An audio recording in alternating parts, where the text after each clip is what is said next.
In this class, we will learn about group by option in Power BI. Here I have the sample data wherein I have country, car brand, car model, year, units manufactured and units sold. This group by option in the home tab, here you can see the group by option is mainly used to give the qualitative information about particular query. Say suppose it is very much similar to the pivot tables used in the Microsoft Excel.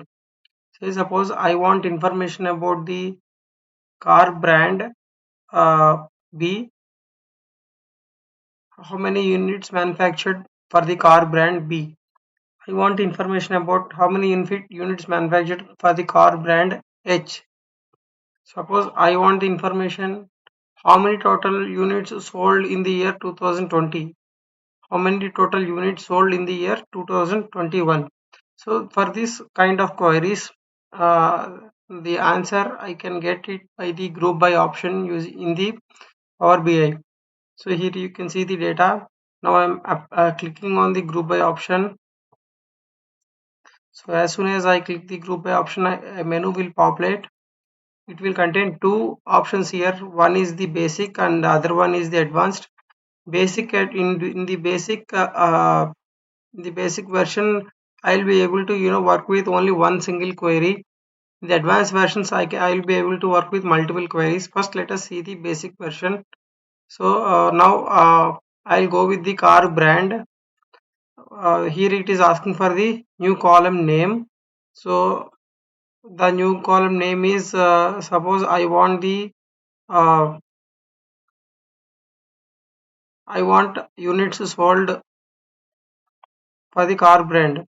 So sales by sales by brand, I'll give the column name as sales by brand. So I want the sum. So which should what column should I choose here? Units sold. So car brand units sold.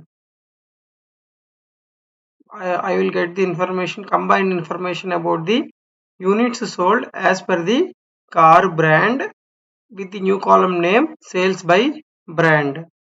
Okay, now if I click OK, you can see the background.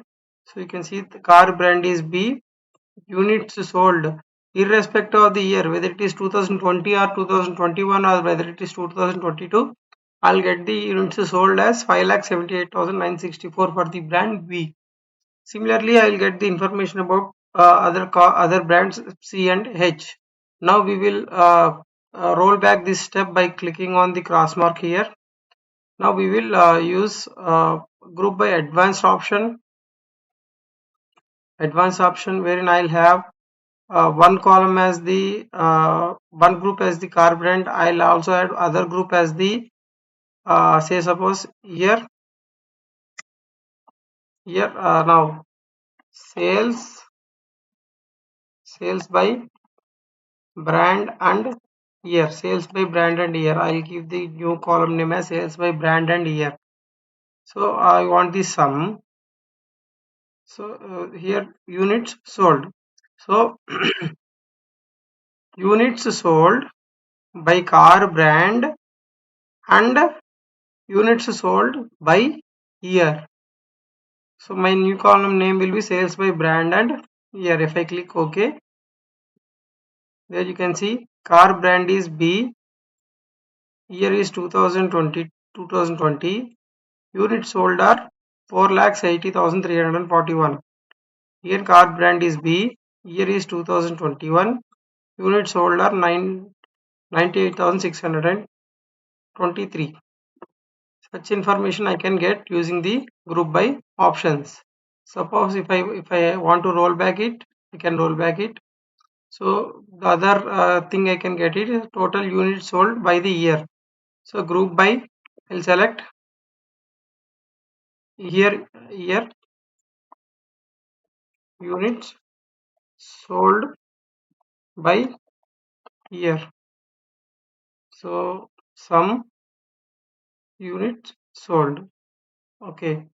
So in the 2020 year, I got the total units sold as 5,49,136. 2021 1,48,199, 2022 44,485. Now I can also go with the advanced option. Here I only have the information about the units sold. I also if I also want the information about the units manufactured, then I'll just roll back this step. Now if I want the information about the units manufactured versus units sold, then I'll click the group by option here. I'll just select year. So I'll just select the advanced, select year in the first case, select sales by year, units manufactured,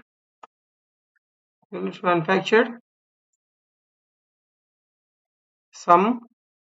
We'll select unit manufactured here. We'll add aggregation here, units sold, here also sum, units sold. Okay, my result will be for every year how many units are manufactured, for every year how many units are sold. That will be my result. So if I click OK, you can see 2020 units manufactured are 7,83,678. 2020 units sold are 5,49,136. 2021 units manufactured and units sold. 2022 units manufactured and units sold. This is how group by option is useful to get the qualitative information from the table provided. That's all for this class. We'll meet in the next class with another topic. Thank you.